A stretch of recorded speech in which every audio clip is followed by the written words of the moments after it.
Hello everyone, welcome to the video series on preparation of MHSRB pharmacist exam. ఈ వీడియోలో November 23వ తారీఖున తెలంగాణలో MHSRB వాళ్ళు స్టాఫ్ నర్స్ ఎగ్జామ్ కండక్ట్ చేశారు. Staff నర్సెస్కి ఫార్మసీకి common subjects కొన్ని ఉన్నాయి. Anatomy, physiology, microbiology, biochemistry, pharmacology. ఈ కామన్ సబ్జెక్ట్స్లో వచ్చిన క్వశ్చన్స్ని ఈ వీడియోలో ఎక్స్ప్లెయిన్ చేస్తాను. ఇవి ఎగ్జామ్ రాసిన కొంతమంది వాళ్ళ మెమరీ బేస్డ్ మీద చెప్పిన క్వశ్చన్స్ ఇవి. సో యూజువల్గా ఎగ్జామ్ రాసిన వాళ్ళకి క్వశ్చన్ గుర్తుంటుంది కానీ ఆప్షన్స్ గుర్తుండవు. సో నేను అందుకని ఆ క్వశ్చన్ దాని రిలవెంట్ టాపిక్ని ఈ వీడియోలో ఎక్స్ప్లెయిన్ చేస్తాను. Let us see one by one. First one is second cervical bone is మనకి సర్వైకల్ బోన్స్ 7 బోన్స్ ఉంటాయి. అందులో first one is atlas, second one is axis. So second cervical bone is axis.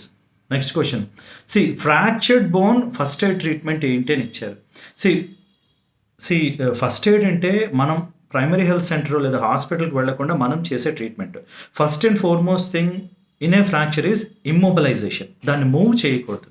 So మీకు fractured bone first aid treatment ఏంటి అంటే first one is immobilization గుర్తుంచుకోండి. Next one, what is myopia అని ఇచ్చారు. Myopia అంటే near sightedness, అంటే దగ్గరుండేవి కనిపిస్తాయి, దూరం ఉండేవి కనిపించవు. నియర్ సైటెడ్నెస్ని మయోపియా అంటారు. హైపరోపియా అంటే ఫార్ సైటెడ్నెస్, అంటే దూరం ఉన్నవి కనిపిస్తాయి, దగ్గర ఉన్నవి కనిపించవు. ఆ వర్డ్ మీనింగ్ అనమాట. Next, SSRIs are use to treat selective serotonin reuptake inhibitors. SSRIs కానీ SNRIs కానీ tricyclic anti depressants, monoamine oxidase inhibitors, ఇవన్నీ కూడా యాంటీ డిప్రెసెంట్స్, డిప్రెషన్ ట్రీట్ చేయడానికి యూస్ చేసే medication. Next one, what is suppository.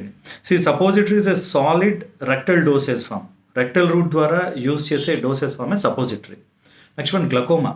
Glaucoma ఎందుకు వస్తుందంటే due to increased intra ocular pressure, అంటే ocular pressure ఎక్కువైపోతే వచ్చేది గ్లకోమా. గ్లకోమాని కానీ ట్రీట్ చేయకపోతే it may result in permanent blindness.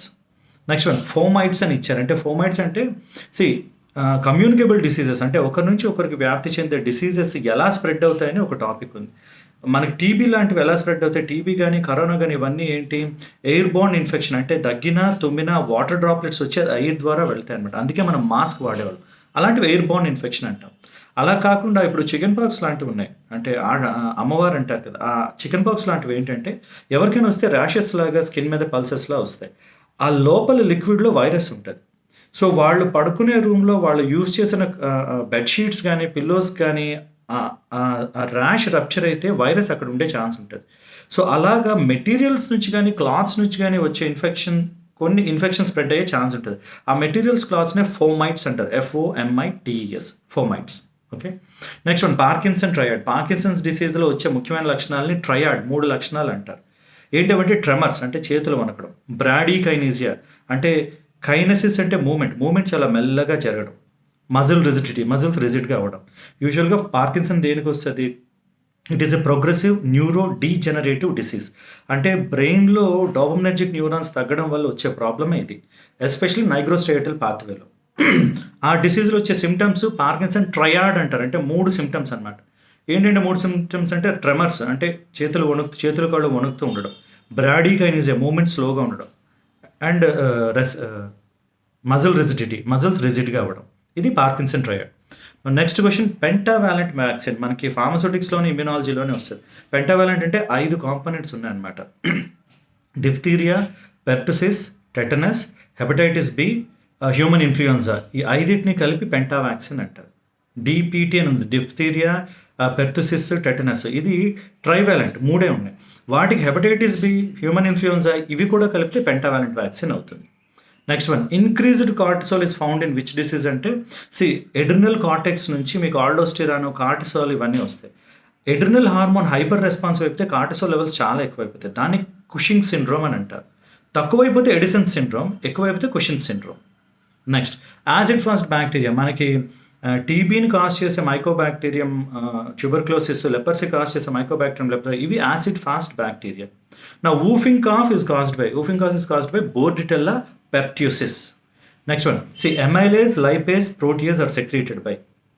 Now ఈ 3 secreted by pancreas. మనకి మళ్ళీ amylase, lipase సలైవా నుంచి కూడా వస్తుంది, కానీ ప్రోటీయేజ్ ఉండదు. amylase, lipase, protease వచ్చేది ప్యాన్క్రియాస్ నుంచి. Next one, cranial nerve responsible for hearing and balance.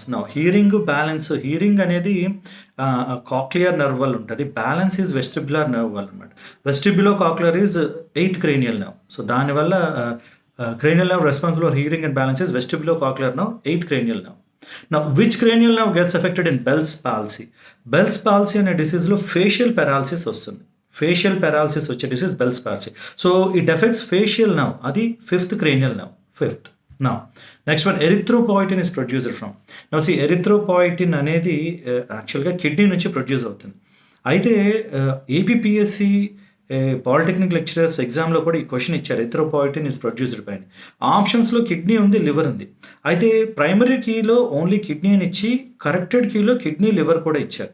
ఎందుకు ఇచ్చారు రీజన్ చెప్తాను.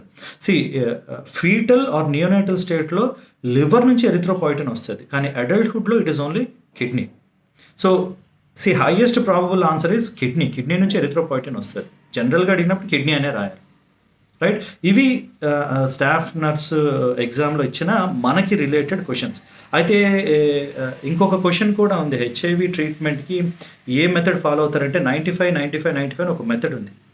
అది అంటే మనకి ఇలాంటివి సిలబస్లో లేదు, కానీ but let us understand what is that 95 అంటే 95% ఆఫ్ ద హెచ్ఐవి పేషెంట్స్కి వాళ్ళకి వ్యాధి ఉన్నట్టు తెలియాలి. చాలామందికి తెలియదు, 95% తెలియదు.